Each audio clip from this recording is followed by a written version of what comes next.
এমপিওভুক্ত শিক্ষা প্রতিষ্ঠান জাতীয়করণের দাবিতে শিক্ষকদের সচিবালয় ঘেরাও কর্মসূচিতে বাধা দিয়েছে পুলিশ। ফলে সচিবালয় অভিমুখে পদযাত্রা না করে পুলিশের সহায়তায় 12 সদস্যের প্রতিনিধি দল সচিবালয়ে গেছেন শিক্ষা উপদেষ্টার সঙ্গে দেখা করতে। দুপুর 12:30টার পর প্রতিনিধি দলটি সচিবালয়ে যায়। যাওয়ার আগে আন্দোলনরত শিক্ষকদের জাতীয় প্রেসক্লাবের সামনে অপেক্ষমান রাখেন তারা। 2018 সালে দীর্ঘ আন্দোলনের পর তখনকার সরকার 5% বার্ষিক প্রবৃদ্ধি ও 20% বৈশাখী ভাতা দেওয়ার সিদ্ধান্ত কার্যকর করেছিল। একই সাথে প্রতিশ্রুতি ছিল পরবর্তী মেয়াদে জাতীয়করণের, তবে আগের সরকার তা বাস্তবায়ন না করায় শিক্ষকদের আন্দোলন অব্যাহত রয়েছে। সুষ্ঠু নির্বাচন আয়োজনে আইন শৃঙ্খলা ঠিক রাখতে অর্থ মন্ত্রণালয় সর্বাত্মক সহযোগিতা করবে বলে জানিয়েছেন অর্থ উপদেষ্টা ডক্টর সালেউদ্দিন আহমেদ। দুপুরে সচিবালয়ে জাতীয় পেনশন কর্তৃপক্ষের ইউ পেনশন অ্যাপের উদ্বোধন অনুষ্ঠানে তিনি একথা বলেন। এ সময় উপদেষ্টা বলেন, নির্বাচনে কালো টাকা ব্যবহার যেন না হয় সে বিষয়ে খেয়াল রাখা হবে, তবে এটা নির্ভর করছে রাজনীতিবিদদের উপর। কোনো রাজনৈতিক দল বললেই নির্বাচন বন্ধ হয়ে যাবে না বলেও মন্তব্য করেন তিনি।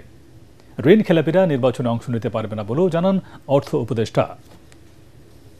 একটা বেস্ট সোশ্যাল সিকিউরিটি স্কিম হলো ইউনিভার্সালিটি, সবাই প্রাইভেট পাবলিক সবাইকে কভার করে।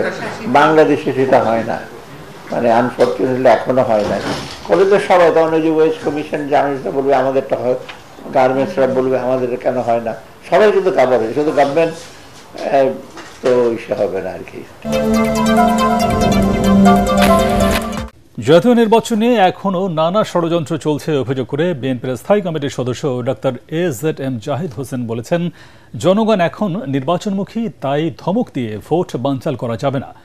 ডক্টরস অ্যাসোসিয়েশন অব বাংলাদেশ ড্যাবের নবনির্বাচিত নেতাদের নিয়ে বিএনপির প্রতিষ্ঠাতা সাবেক রাষ্ট্রপতি জিয়াউর রহমানের সমাধিতে শ্রদ্ধা নিবেদন শেষে তিনি একথা বলেন। ডক্টর জাহিদ বলেন, অবাধ, সুষ্ঠু ও নিরপেক্ষ নির্বাচন হলেই প্রমাণ হবে জনগণ কাদের সাথে আছে। পতিত স্বৈরাচার শেখ হাসিনার আমলে দুর্নীতি ও লুটপাটের মাধ্যমে স্বাস্থ্য খাতকে ধ্বংস করে দেওয়া হয়েছে বলে অভিযোগ করেন চিকিৎসক নেতারা।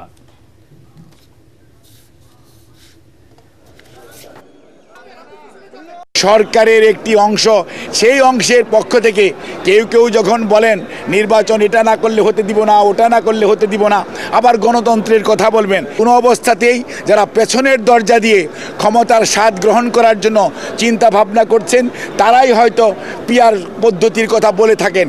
আমাদের এখন দায়িত্ব হচ্ছে সবাইকে সাথে নিয়ে আগামীতে এমন একটি জাতীয় নির্বাচনের পরিবেশ সৃষ্টি করা যেখানে মানুষ নির্বিঘ্নে তার ভোটাধিকার প্রয়োগ করতে পারবে, জনগণ বেছে নেবে তার প্রতিনিধি কে হবে। আমি আহ্বান জানাবো, আপনাদের কর্মসূচি নিয়ে মাঠে থাকেন, ধমক দিয়ে থামিয়ে রাখা যাবে না নির্বাচনী অভিযাত্রাকে। জুলাই গণ অভ্যুত্থানের সময় আশুলিয়ায় 6 আন্দোলনকারীর লাশ পোড়ানোর ঘটনায় হওয়া মানবতা বিরোধী অপরাধের মামলায় আনুষ্ঠানিক অভিযোগ গঠনের উপর প্রসিকিউশন ও আসামি পক্ষের শুনানি শেষ হয়েছে। এ বিষয়ে আগামী 21 আগস্ট আদেশের দিন ধার্য করেছেন আন্তর্জাতিক অপরাধ ট্রাইব্যুনাল। বিচারপতি নজরুল ইসলাম চৌধুরীর নেতৃত্বে ট্রাইব্যুনাল 2 এই আদেশ দেন।